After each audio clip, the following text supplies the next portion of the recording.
Poate de nu. Da?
Viešpats su jumis.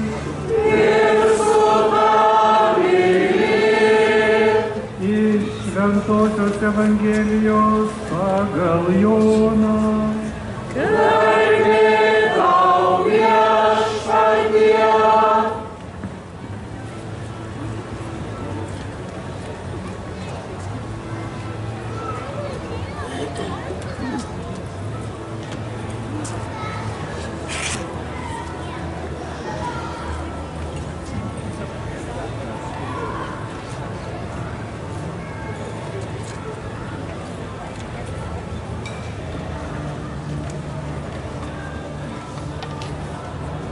Paskutinės vakarienės metu Jėzus kalbėjo savo mokiniams: pasilikite manyje, tai ir aš jumyse pasiliksiu. Kaip šakelė negali duoti vaisiaus pati iš savęs, nepasilikdama vynmedyje, taip ir jūs bevaisiai, nepasilikdami manyje. Aš esu vynmedis, o jūs šakelės. Kas pasilieka manyje ir aš jame, tas duoda daug vaisių. Nuo manęs atsiskyrę, jūs negalite nieko nuveikti. Kas nepasiliks manyje, bus išmestas laukan ir sudžius kaip šakelė. Paskui surinks šakeles, įmes į ugnį ir jos sudegs. Jei pasiliksite manyje ir mano žodžiai pasiliks jumyse, jūs prašysite, ko tik norėsite, ir bus jums suteikta. Tuo bus pašlovintas mano tėvas, kad jūs duosite gausių vaisių ir būsite mano mokiniai. Kaip mane tėvas mylėjo, taip ir aš jūs mylėjau. Pasilikite mano meilėje. Jei laikysitės mano įsakymų, pasiliksite mano meilėje. Kaip aš, kad vykdau savo tėvo įsakymus ir pasilieku jo meilėje. Aš jūs tai kalbėjau, kad jumyse būtų manasis džiaugsmas ir kad jūsų džiaugsmui nieko netrūktų. Tai mano įsakymas, kad vienas kitą mylėtumėte, kaip aš jūs kad myliu. Nėra didesnės meilės, kaip gyvybę už draugus atiduoti. Jūs būsite mano draugai, jei darysite, ką jums įsakau. Tai Viešpatie žodis.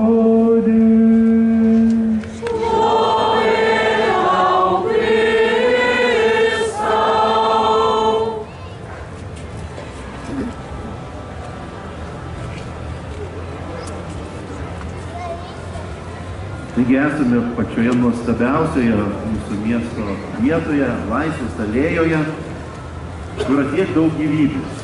Praėjome visą Laisvės alėją ir matome, kiek daug čia yra medžių. Jeigu Jėzus būtų Kaune, tikriausiai jisai kalbėtų apie šitas liepas arba kitus Lietuvoje augančius medžius. Jėzus gyveno, keliavo šventoje žemėje, kur auga vynmedžiai. Ir Jėzus kalba mums labai paprastą, suprantamą kalbą apie dievišką tikrovę.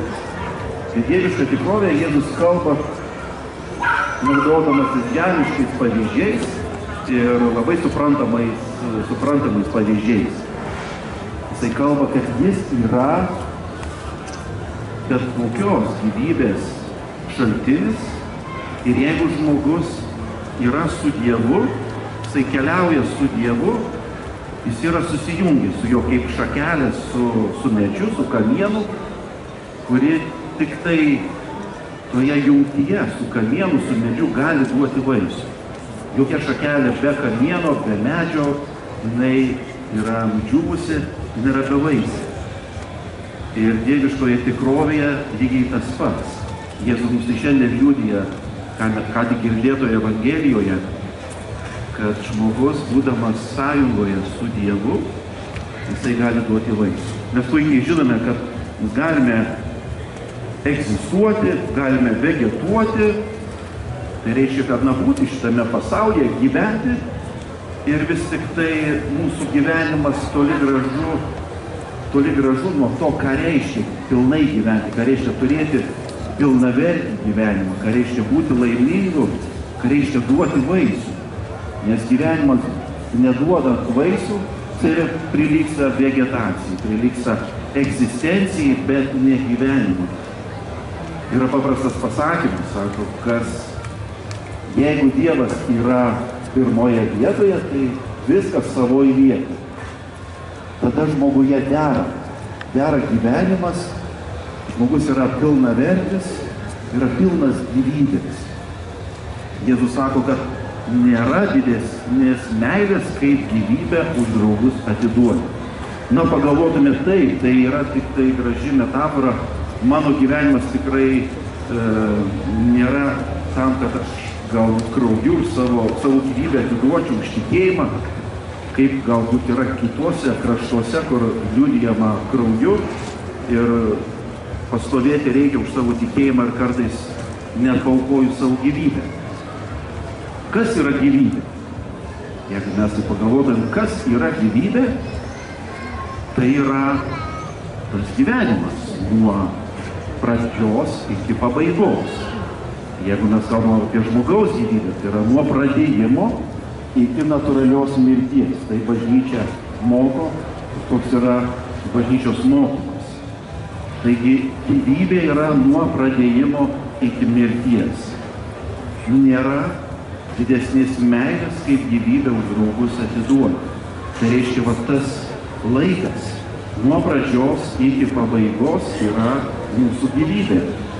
Ir jeigu mes dovanojame savo gyvybę, o tai yra tas laikas dovanotas kitiems ir jisai duoda vaisių. Kai mes duodame vaisių, mes esame vienybėje su Kūrėju, mes dalyvaujame ir mūsų vaisingumas pasireiškia, kad mes duodame gerus vaisius. Galime duoti ir prastus vaisius ir iš to gyvenimo nieko gero gali nebūti. Jei esame su Kūrėju bendrystėje, mūsų gyvenimas yra pilnas, jis yra pripildytas. Ir mes kiekvieną dieną turime daryti pasirinkimus. Kartais reikia kažko atsisakyti dėl tikslo. Jeigu mes turime tikslą patį Dievą, patį Kūrėją ir bendrystę su juo, mes matome, kad mums kartais reikia atsisakyti. O kartais net atsisakyti ne blogų dalykų, bet ir gerų, tam, kad turėti dar geresnius, kad pasiekti dar didesnį gėrį. Darykime tuos pasirinkimus, kad pasiektumėm patį didžiausią savo gyvenimo gėrį, bendrystę su Dievu.